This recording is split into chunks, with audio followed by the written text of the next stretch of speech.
Good morning, everyone, and welcome to our online webinar, How to Start Your Business from an Employee to an Intrapreneur. My name is Sarah Haffenden, and I'm the Marketing Communications Manager at UKZN Extended Learning, also known as UEL. So at UEL, we are the continuing education unit of the University of KwaZulu-Natal, and we offer all the short courses on behalf of the university.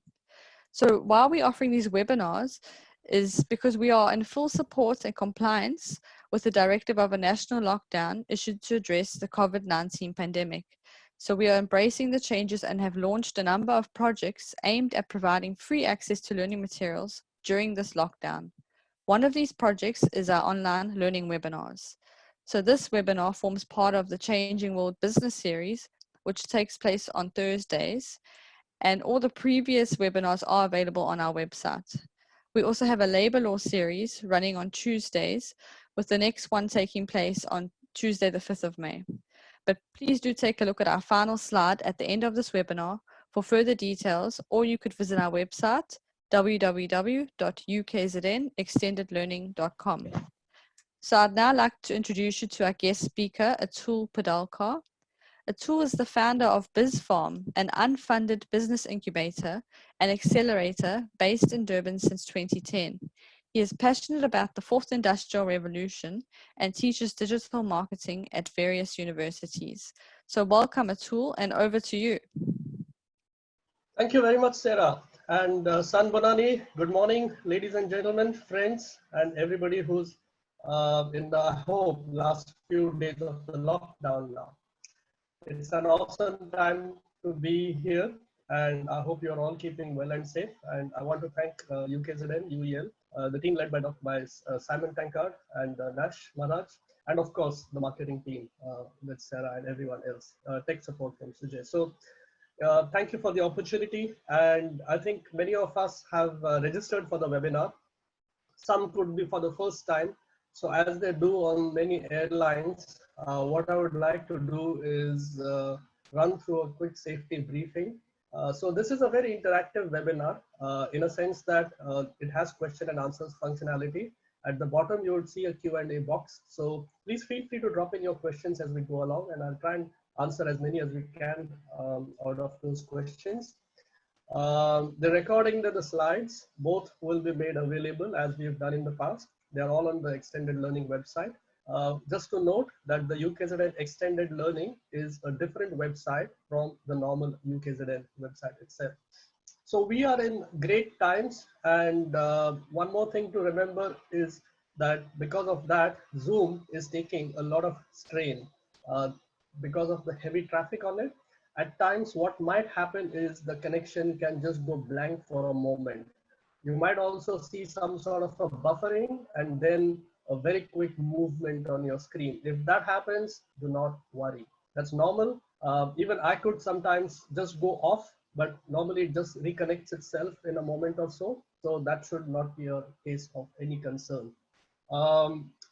I want to say a very big thank you for all of you for having registered, and as a way of saying thanks, there are a couple of bonuses, and as you go through the webinar towards the end, we will talk about these bonuses. So I hope to have you along for the rest of the morning so that we can enjoy ourselves and also learn to make the best out of these times.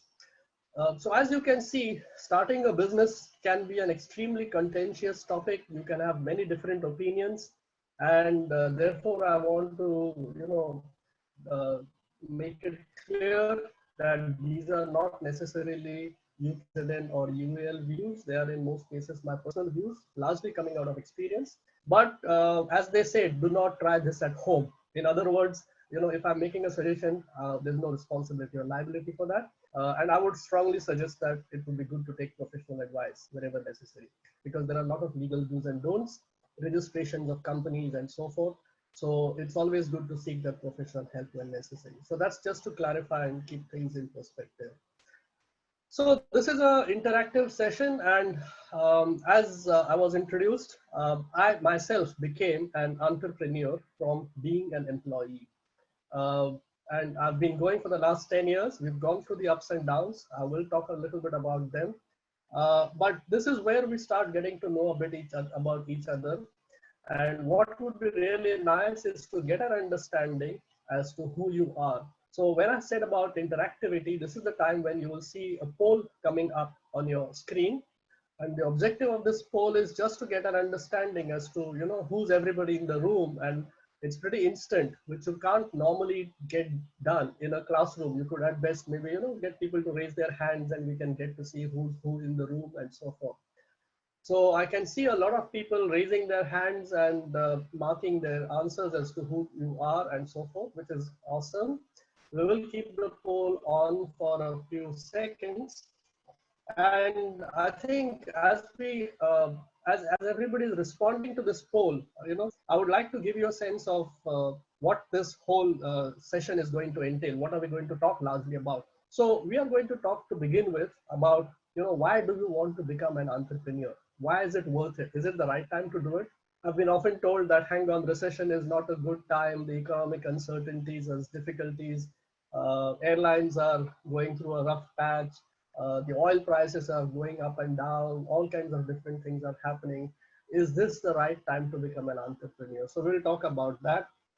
We will also try and relate to different personal circumstances and see how it affects you. If you're employed, for example, how does the new normal have an implication in terms of where do you go, where do you see yourself going in your career? Because we see many companies being challenged and some may even uh, end up downsizing. So where does that leave employees who've served with these companies for a very long time? So my guess is in many minds, this thought of how do we deal with this uncertainty is definitely going around in the mind.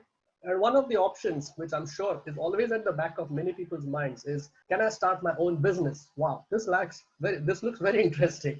And it is interesting, obviously. Entrepreneurship is glamorous. It's a great journey. Success stories, many are abound. The rags to riches stories are always there. So we will talk about why is it necessary to become an entrepreneur? What does it take to become one? We will talk about how does one become an entrepreneur, and what's the next steps. And some of these bonuses will also be helpful, hopefully, to support your endeavors in this regard.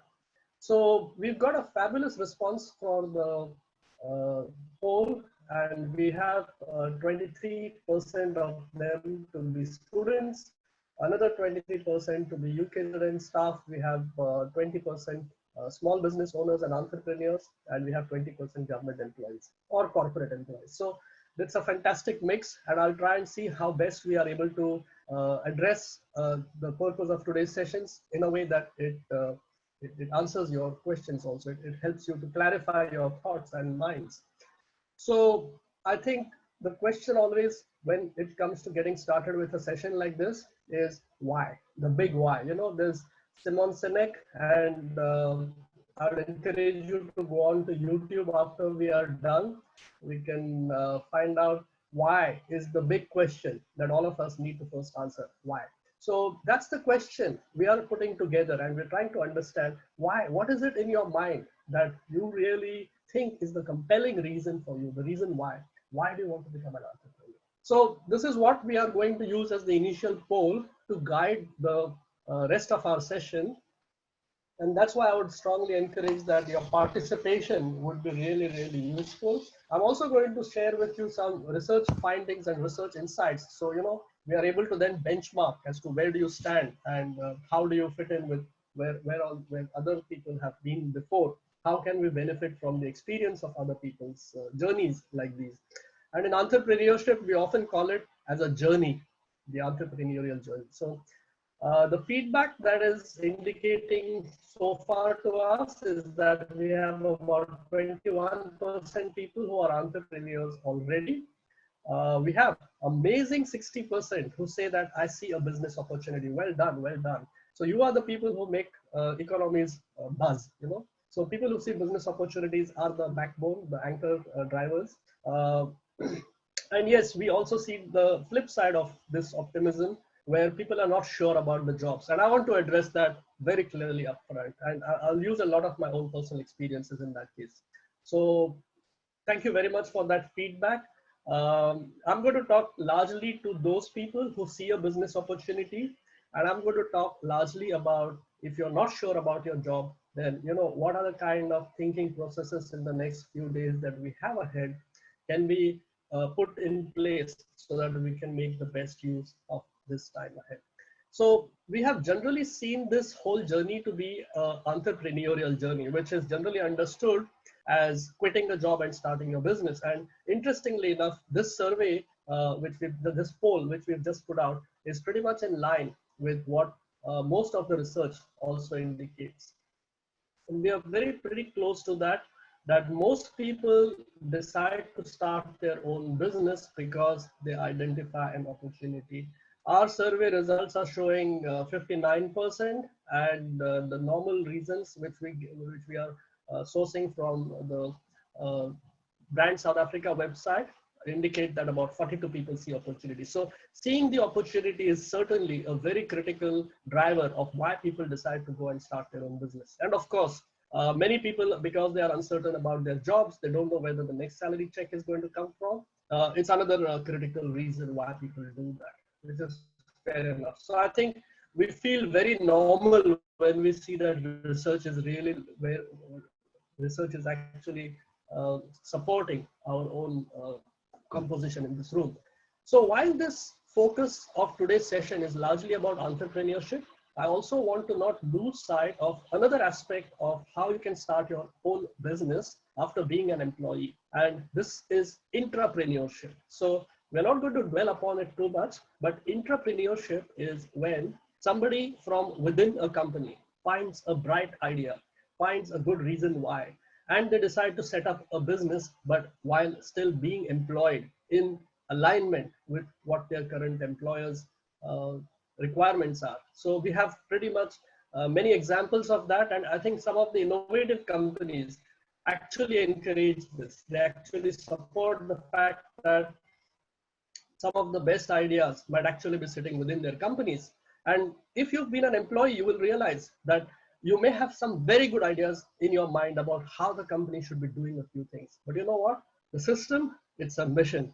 It's a mission because you have to go through the hierarchy, you've got to go through the bosses and bureaucracy before anybody even hears you, let alone implementation. So that's a different thing. And some of the innovative companies like 3M, like Google, now called Alphabet, they have actually put together programs by which they give their staff members 10% of paid free time. They say, listen, if you've got a good idea, go put it into implementation. Let's see what comes out of it. And if it is innovative, if it fits in with what the company's vision and mission is, let's pursue it. Let's put some resources behind it.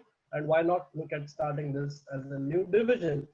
And a similar example came up into a company called 3M, where they were, doing in the laboratories with some glue, and they found that the glue was good enough to stick, but not for far too long. So that is eventually what led to the making of the Post-its as we know it. And this has been a success story, but very few people knew that Post-it was actually a failed experiment, which then became a success. So that was an interesting aspect. And if you're still employed, one of the options for you to consider is to probably put your idea in a way that it fits within your company's vision and mission and present it to top management. So entrepreneurship is something which you can also do while still being employed. And this is what the future of work is going to be. The future of work, in my personal view, is going to be an entrepreneur who's also an employee. So most companies are going to start looking at making their employees very entrepreneurial, very innovative, very forward thinking. Yes, traditionally employees have always been the obedient, compliant, yes sir, three bags full, that kind of people. But I think when employees have great ideas and they have some economic merit behind it, I would believe that the company as well as the employee both may stand to benefit. As this session goes on, my guess is you will start having ideas, and that is indeed the intention. So when you start having those thoughts, don't just leave them in your mind. If you've got a piece of paper and some pen around, jot those ideas. The whole thing is also about making action happen. And we'll talk a little bit about that later. But also there's a Q&A box at the bottom. So, even if you have some thoughts, some views and suggestions, some comments, feel free to put them in and we will take them on. So we've addressed the question of how can you also become an intrapreneur. Now I would like to talk a little bit about the why. And I want to say this by giving my reason of doing this webinar with you. Now, I started off as a normal employee. I did a MBA in marketing in 1989, which is pretty long back. Yes, I get it. But I did a normal corporate life. I started my career with an advertising agency called Locus, which was Unilever's advertising agency in those days. I worked on soaps and detergents, which was at that time probably one of the most prestigious groups of brands to work with. I worked with Colgate Palmolive for that after that and did a lot of sales. I had the opportunity to see the country to a large extent. And then I originally come from India. I was then transported into South Africa, phenomenal country. And eventually I had the sense that when my company decided to close down their operation, whether I should go back or whether I should stay back here in South Africa. And that's when I realized that my entire career of being in a corporate marketing job actually prepared me very well to become an entrepreneur. So if you are actually employed, think about it this way. Your company has actually put in a lot of investment, a lot of effort in actually preparing you for becoming an entrepreneur. And yes, we all need a job because a job is great. It pays your salary, it gives you security, it gives you identity, it gives you prestige, and the banks love you, of course. When you have a good payslip, they would be more than happy to give you loans for cars and houses and whatever else, because they know that as long as you're employed and employable, you are able to pay their bond back. And that's what the golden chain is in the pursuit of getting all these nice, good things in our lives, we end up chaining ourselves to that job. And they often call a job as a just over broke kind of a situation. So even if people get paid, for example, on the 25th of the month, it doesn't take too many days for most of that money to have gone already by then. So, you might get the salary, but the expenses and the salary, matching these two is a mission for any employee. And you could ask any employee, you could pretty much ask whether they get a good salary or not such a good salary. But managing your expectations and demands of the family within that same salary is quite a mission. It's quite a tightrope walk. So when I went through this journey, I realized that there's a lot of literature, there's a lot of support structures for, let's say, youth entrepreneurs. There's a lot of work and assistance for entrepreneurs who are probably, let's say, starting from scratch. But there is very little assistance for employees to become entrepreneurs. It's not in the interest of companies for them to, nurture you all the way to become a good, well-trained staff member and then just say, hang on, carry on, become an entrepreneur. But hold it, now are the times when that actually can become a possibility. When, because of these difficult economic circumstances, if companies need to let go of people, a more practical and I think a humane way is to actually suggest to them is that, would you like to perhaps start something on your own? And is there something that we could do to be able to help you to do that? And is it something that you would like to leverage within what your experience with our company has been? So long as, of course, you do not compete with the company directly. So most companies would, in any case, have some sort of a non-compete written out in their contracts. So my reason for doing this webinar is to say that, entrepreneurs often don't have the benefit of the changing environment and the new techniques which have now come about in this space. So this webinar is mainly to introduce to you those kinds of techniques and to give you the necessary exposure, which I think is going to outweigh the security that comes about. So you've got to reflect back on your own personal life and mission and say, is being an employee what you were born for? And if your calling is something beyond that, then I think it's a good time to say, hang on, I've got just one life and let me make the best of that life. So that's why I would like to see how I can, in my own humble way, be able to assist you to become an entrepreneur and help you to, create that internal journey, that internal dialogue. You've got to talk to yourself. It's not a sign of madness, believe it or not. If you go off on a walk, you're able to talk to yourself. And I'd strongly encourage you to use these quiet times, to use them for self-reflection and understanding yourselves deeply inside from there. Now, the second question then comes up as a follow through is, how then, if you've decided to become an entrepreneur, do you go about being one? Do you go about becoming one? Now, there's a couple of ways around this. One is either by necessity and circumstances, pretty much in the situation that we are on now. So those are typically necessity entrepreneurs who, because of circumstances, because of lack of other options, they have no choice but to become an entrepreneur. But most of the successful entrepreneurs are typically those who have found an opportunity and who are able to pursue that opportunity. How does this whole journey start? And I think the place where this entrepreneurial journey really starts is between your ears. It's in your mind.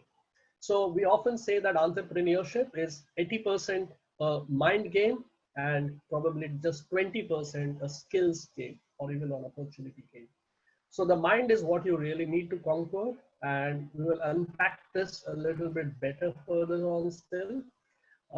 And fear, managing risk, are the first aspects that one needs to really get down to doing it. And this means that as an entrepreneur, what one has to do is shift the locus of control. This is the first shift that as an employee, you will need to probably take up for yourself. That means when you're an employee, your company does things for you. They decide where you will work, what uniform you will wear, what location you will be posted to, what will be your job description, when will be your lunch time, and all of those sorts of things. So the company has more control over you when you're an employee. But when you become an entrepreneur, all this changes. The fate and the control of your life moves into your hands. So that is when we say that the locus of control shifts from the external to the internal. And an entrepreneur can be distinguished from an employee because an employee has to seek his boss's permission, whereas an entrepreneur has to see the viability and the effectiveness of a decision that is being taken. So, in other words, an entrepreneur takes the decisions but also weighs it from the point of view of the consequences of that. An employee is not too much worried about the consequences, though of course there are a lot of systems and processes in place to put that in place. But intrinsically, it's the locus of control which an entrepreneur is far more overwhelmed with. So that's the first distinguishing factor. And this is where I want to address up front the very first aspect for an entrepreneur to really take head on. And therefore, I would like to ask you a question is, what is holding you back? What exactly is it that is keeping you from going back? And in our South African environment, there are many reasons, and very often we think that money is made out to be the reason. We will talk about that a little bit more in detail. And I can see a lot of engagement buzzing in quickly. So people, and these are some of the very few options that we have put up. I'm sure there may be more, those we are not really picking up at the moment. So very often the first concern that most people have when they decide to take the jump or take the leap is, hang on, I suppose doing a business costs and takes a lot of money. And I don't have that money. I barely make my ends meet at the end of the month. Well, not even the end of the month. There's more of the month left when the money is finished. So it doesn't really matter. Money is definitely a critical criteria, no doubt about it. But it's not the only criteria. So let me address the aspect of money. It's many factors put together. We've now got about 79% people, 73% who have voted. And as expected, the most dominant concern that has come up as to what's holding you back is, I don't have enough money to start a business. And fair enough, fair enough. You see, the thing is, we are brought up in an environment which has taught us a lot of things, some good, some bad, some right, some wrong. We don't know. But here's the thing, when entrepreneurs start a business, what often they realize is that they may not have all the resources, including money, to start a business. Yes, and it's a very big fear that we've been brought up with. So this is what our biggest concern is, and therefore we often think, hang on, I don't think I can do this because I don't have the money. I don't have the money that it takes to start a business. So we'll move to the next poll, and we'll try to understand how can we then learn more about being an entrepreneur. What does it take to learn as an entrepreneur? Excuse me. So very often, more than money, it's the skills. It's the skills which really make a difference, because if you go back to the classic success stories of most entrepreneurs, it's often a rags to riches. In other words, people start a business with typically nothing.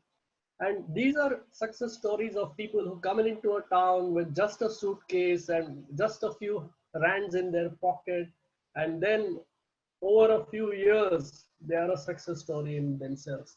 So they have managed the risk aspect of the uncertainty in their life. They have nothing to lose because, as it is, they are broke to begin with. So obviously, how does one get on with this journey if you don't have the money, and if you see otherwise people being successful without money, then what is it that has got them to be at that point? So that's an interesting question that comes. And therefore, I think one of the first few skills that when you get to start off in your entrepreneurial journey, which may be of interest to you, is how do you manage your finances and funding?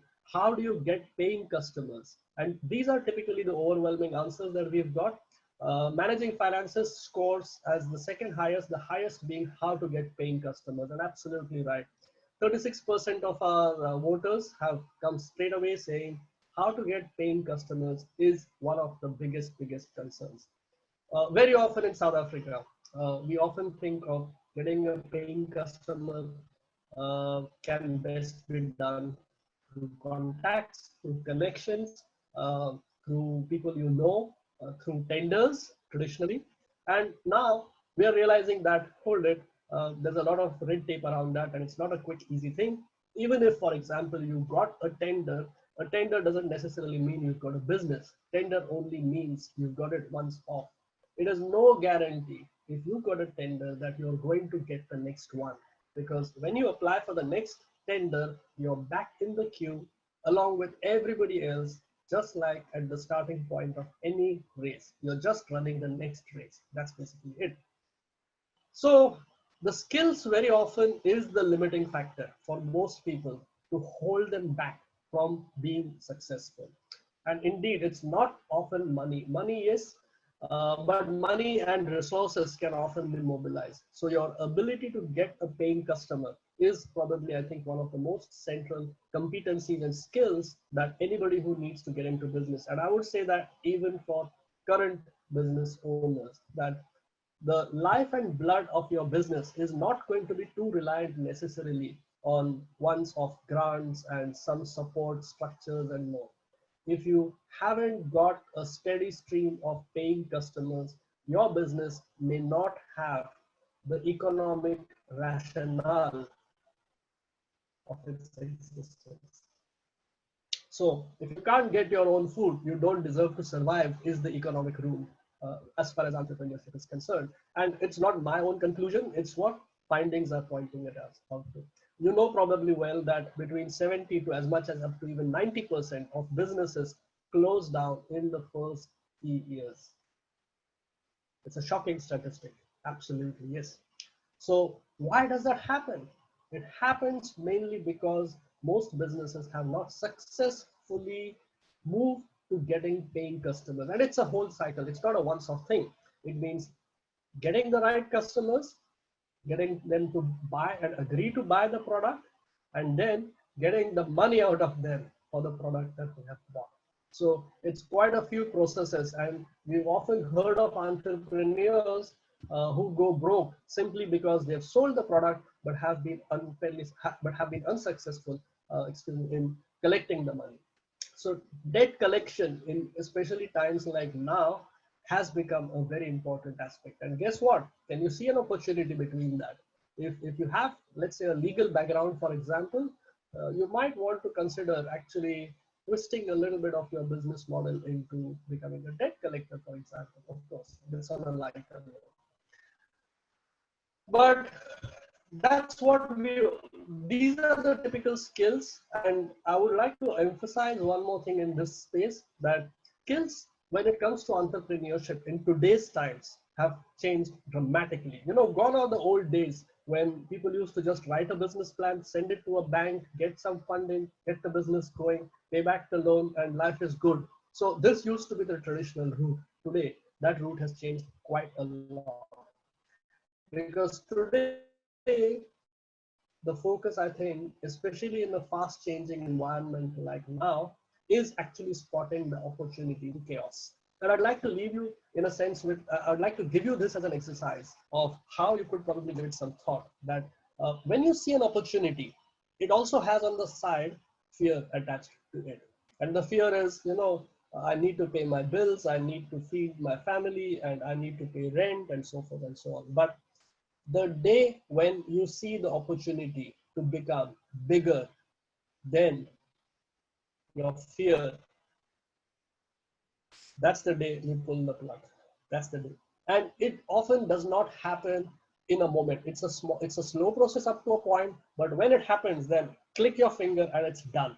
So it's, I think, in many ways pretty similar to falling in love. If you've been in that space before, I don't need to explain to you what entrepreneurship is about. So it's a very similar kind of a journey in both ways. So spotting the opportunity and conquering the fear are very central aspects of becoming an entrepreneur. So the mindset is the central aspect of driving this whole process. And the learning process is a part, actually, not merely of how we traditionally understand learning, but a lot of it is also to do with unlearning. As I mentioned a little earlier, society has taught us a lot of things. Hey, go the safe way. Don't be don't fall down. And falling down is often seen as a bad thing. Failure is seen as a bad thing. But you know what? It's something we've got to unlearn as entrepreneurs. Fear of failure is one of the biggest reasons why people don't take up, let's say, public speaking or swimming or many other kind of adventurous sports.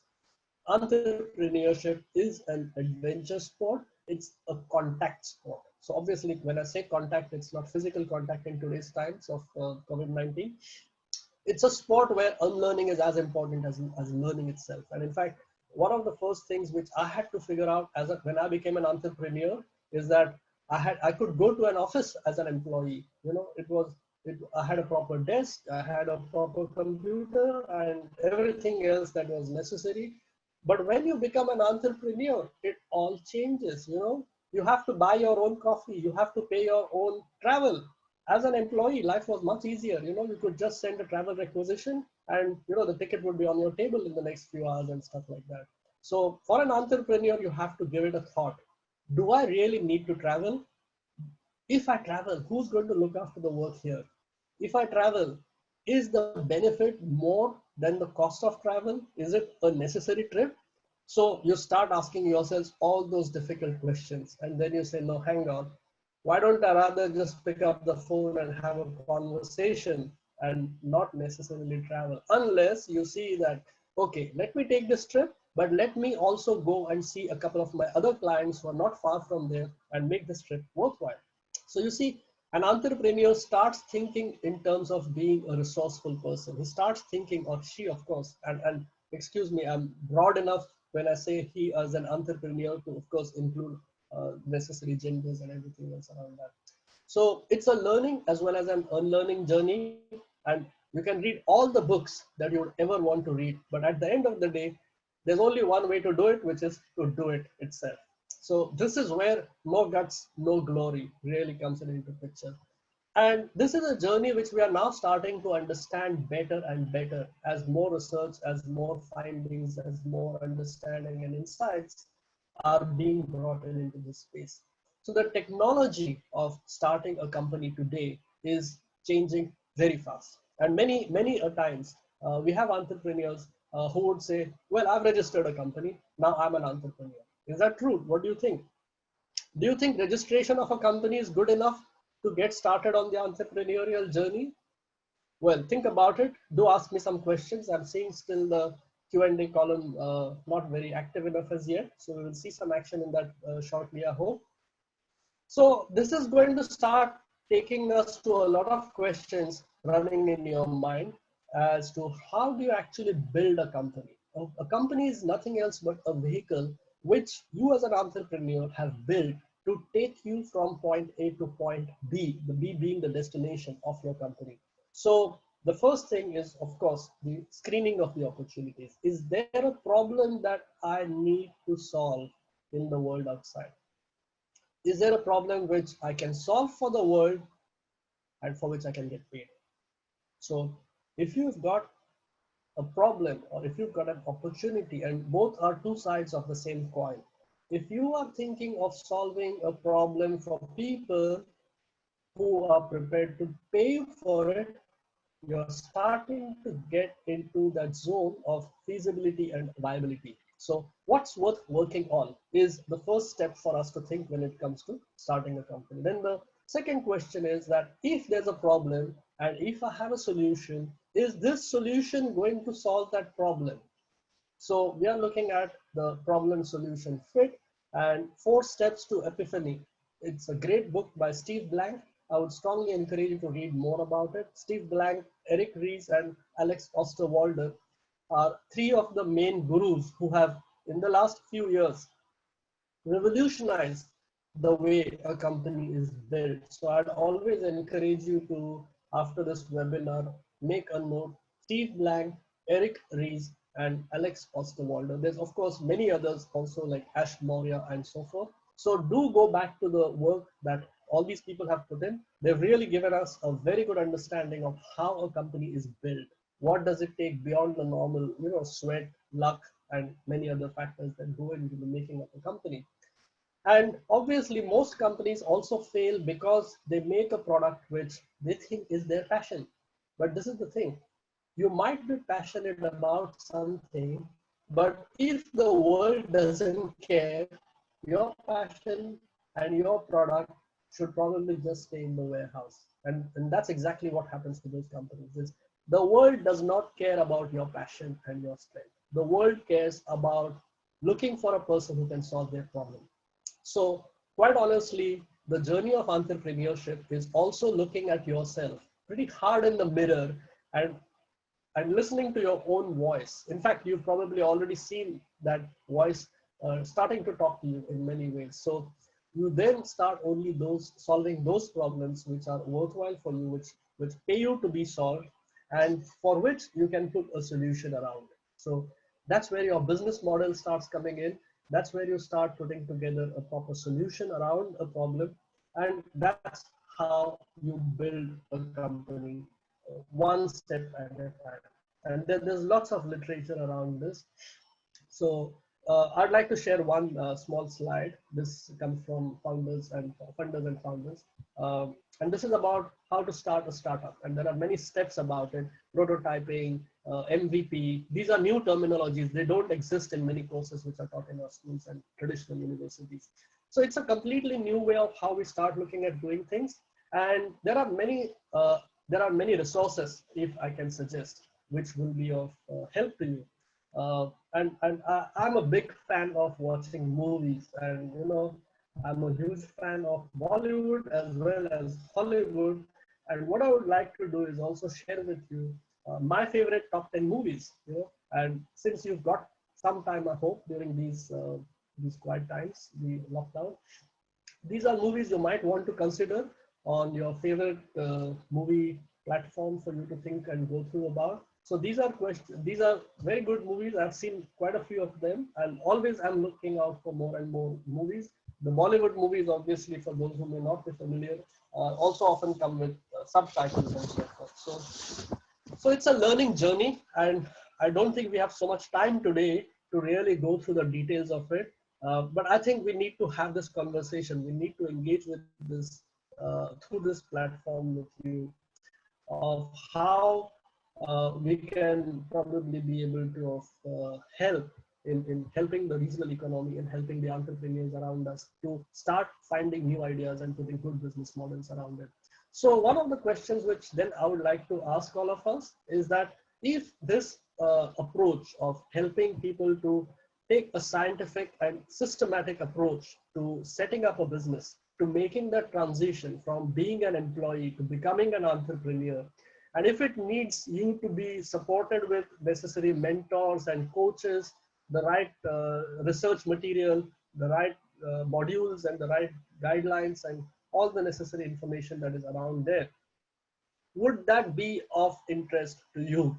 I mean, we are not even talking about anything in terms of pricing or duration and all of that, but we're just trying to get a sense that is there an interest and is there an appetite for something like this? Because intrapreneurship for me is something very important. I think a lot of corporates could unlock a lot of the value that is sitting within their corporate if they start thinking like a startup. Yes, I think big companies today are very well positioned to change their mindset and to start thinking about themselves as a startup. And many big companies are starting to think about it in that way. If you see the likes of Microsofts and Googles and the big IT and ICT companies in particular, they've all started thinking as startups, and they may be massive multi-billion dollar kind of companies, but those companies are now starting to think. So I see a very overwhelming support to say that yes, and there are about 28% who are maybes. Now the maybes have to also think that what is it that the maybe is going to make that maybe into a yes. And I'm not trying to sell you anything. I'm just trying to get a sense of, you know, what's the opinion, what's the feedback, what's the sense in the room likely. And yes, indeed, I think there's feedback to say that as long as it's not too expensive, then where exactly does this fit? So I have Mr. Murli, who's asking, please provide the 3 references that you give. I'm going to say them again to you. It's Eric Ries, Erisries. I don't know if it's spelled as Ries or Ries. Eric Ries, Alex Osterwalder, Osterwalder, Osterwalder, and Steve Blank, blank as in a blank sheet of paper. Okay, so Steve Blank, Eric Ries, Alex Osterwalder. I personally regard them as the 3 influential gurus. There are many more, obviously, and you know, with the limited time that we have, it's not possible to talk about all of them. But these 3 have been fairly influential in the way they've changed the thinking in the entrepreneurial space. So I think since there is a strong sense that there may be a need for a course, I want to say that as UKZN, as UEL has taken this initiative, this is not the first and the last. There have been a few webinars which have been done before this also, and there are a few more which are still coming up. So I'll talk a little bit now about if you've actually made up your mind to become an entrepreneur, to take the leap from being a corporate employee to becoming an entrepreneur. Now's the time when you start putting your thought into action. So if you've already got a business, then this is where you start putting together your business to give it the necessary muscle and strength during these difficult times so that it can survive. It does not need to become a statistic. And it means looking at taking a growth oriented approach. And very often people say, no, this is not the time to think about growth. This is the time to think about survival. Survival comes out of a growth mindset, and the growth mindset is very different from the traditional static mindset that we've all been brought up with. So in the next webinar, which is on the 30th of April, we are going to talk about how to grow your business using Growth Wheel. Now, Growth Wheel is actually a fantastic tool which I'm familiar with, and I'd like to share my understanding about it. It's a cloud-based tool, and what it allows you to do, so in the next slide, you'll see what it allows you to do is if you're just starting off with your business, it helps you to put together an attractive business concept. It helps you to put together a good lasting customer relations. And this talks to a lot about your acquisition of a paying customer. Increasingly, you will see venture capitalists on the top in the small enterprise space talking about traction. So traction is the ability to get a paying customer. That's very important. We will also look at how Growth Wheel can help you to build a strong organization, ensure that you have the necessary infrastructure and resources in place, and how to create a profitable company. And we are not talking about finance only. We are talking about profitability, which means managing your costs, managing your revenue, and managing your income streams in a sustainable way. So this webinar is on 30th of April. It's at 10 o'clock. So exactly a week and 45 minutes less from right now. What I would like to do, and I said right at the beginning, there's going to be 2 bonuses. So if you take the effort to register for this webinar, the first 50 people will get a free Growth Wheel profile. Okay. So what I would do is encourage you that as soon as this webinar is done, go back to the UEL website and RSVP for the 30th April 10 o'clock webinar on how to grow your business with Growth Wheel. So if you RSVP, we will set up for you a free Growth Wheel account, and it will be an opportunity for you to take the benefit of this amazing platform, which is used by all the CEDA incubators in the country. So I've been personally certified for Growth Wheel, and in that sense, I would really like to see how it's possible to assist entrepreneurs who are current entrepreneurs as well as future potential entrepreneurs. How can they start building their success on the foundations of a good tool? And good tools are very useful to have. So that's bonus number 1.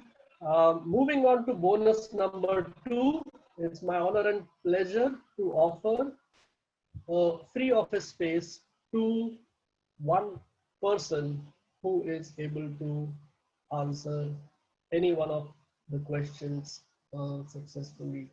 But I'll come to that, and just as we start closing in, I'm going to ask you a question, and the first person to answer this question successfully is going to win this prize. Okay, so that's what I'm going to do, and that person who successfully answers this question gets a free office space, which is a virtual office. It's worth 250 rands at an incubator called BizFarm. They've been gracious enough to give this out to us.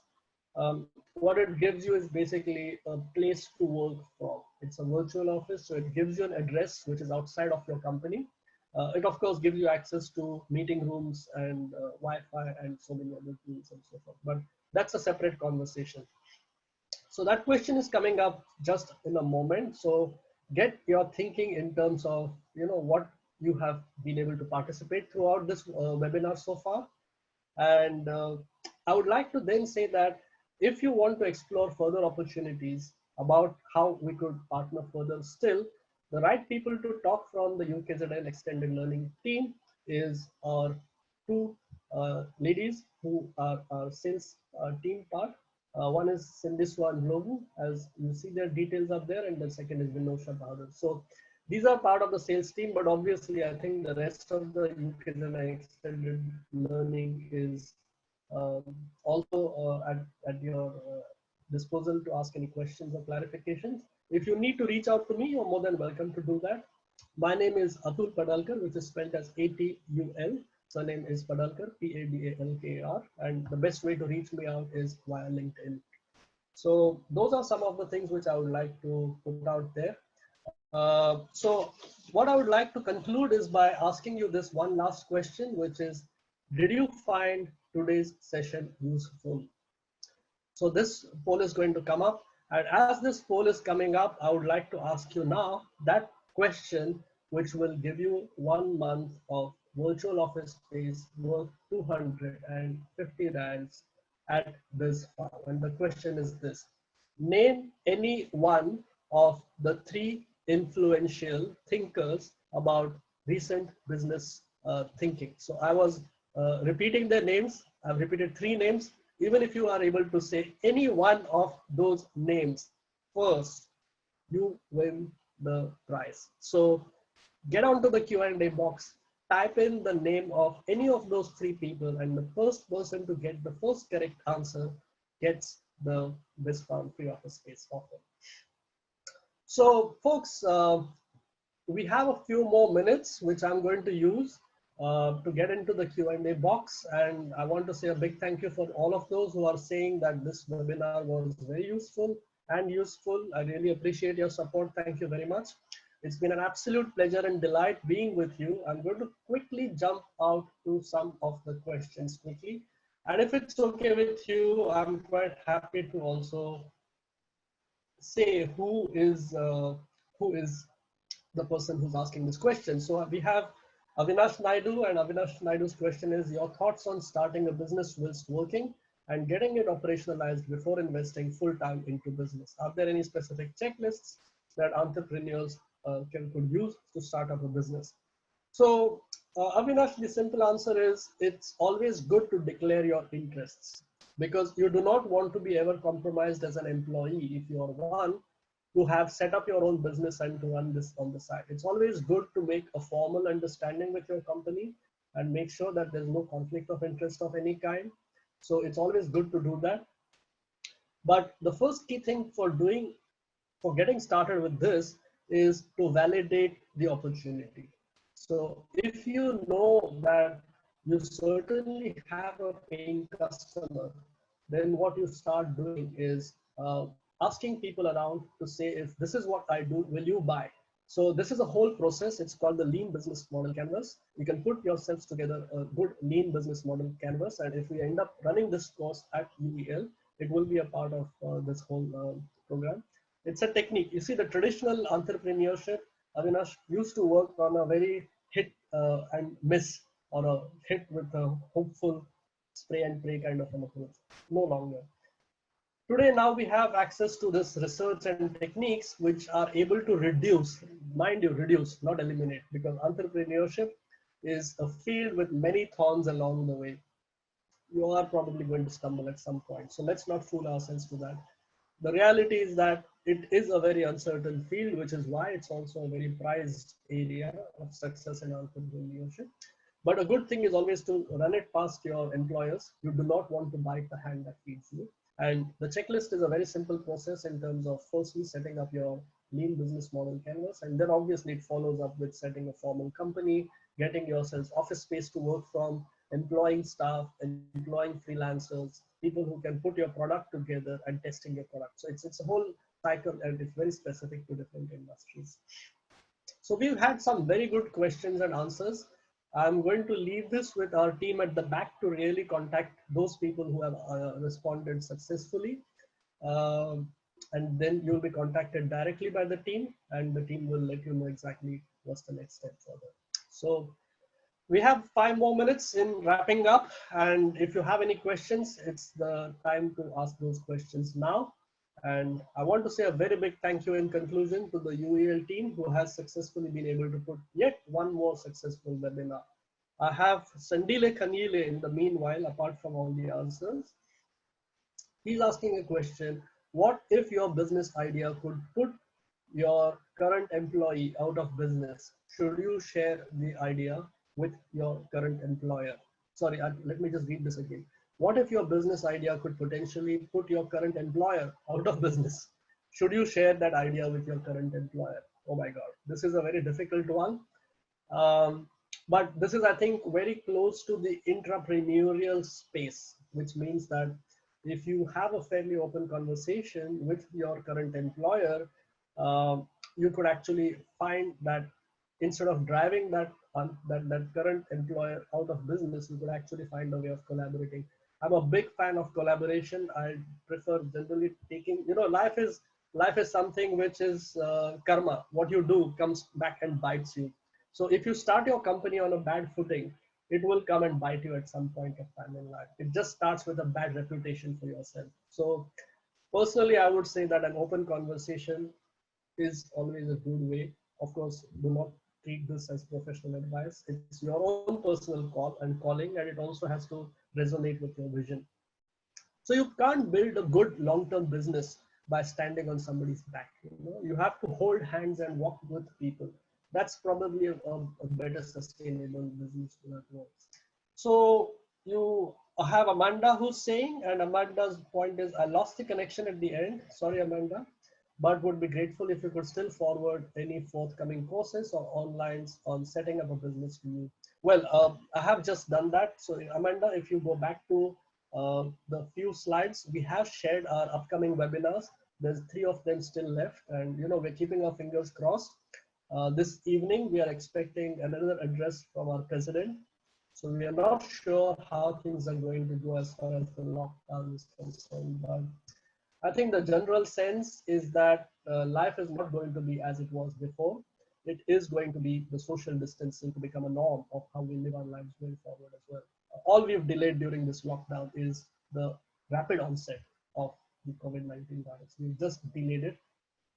It's still bubbling somewhere under our feet between us. We want to be very careful about each one of us and our health. So I want to conclude by saying a big thank you very much to UEL and to the whole team at UEL in making this possible. I'm going to hand you back to Sarah for her last concluding remarks, and stay safe. Thank you very much. Goodbye. Thank you, Atul. Thank you for presenting today, and we look forward to your next webinar next week. In case any of you are interested in some of the things Atul was talking about, he does also facilitate on a similar course, which is Essentials for Business Startups. So if you are interested in finding out more about that course, you can take a look at our website. But as I did say previously, this video and the slides will be available on the UEL website. So we'll send out that link to you once it's ready. It could be by the end of today or tomorrow. But thank you to all our attendees for joining us this morning. The upcoming webinars, please do RSVP to secure your place. The next one that's taking place is next Thursday on the 30th of April. And Atul will be talking on how to grow your business using the growth wheel. And then again on Tuesday, the 5th of May, we have labor law professor Tammy coming in to talk about COVID-19 labor law for individuals.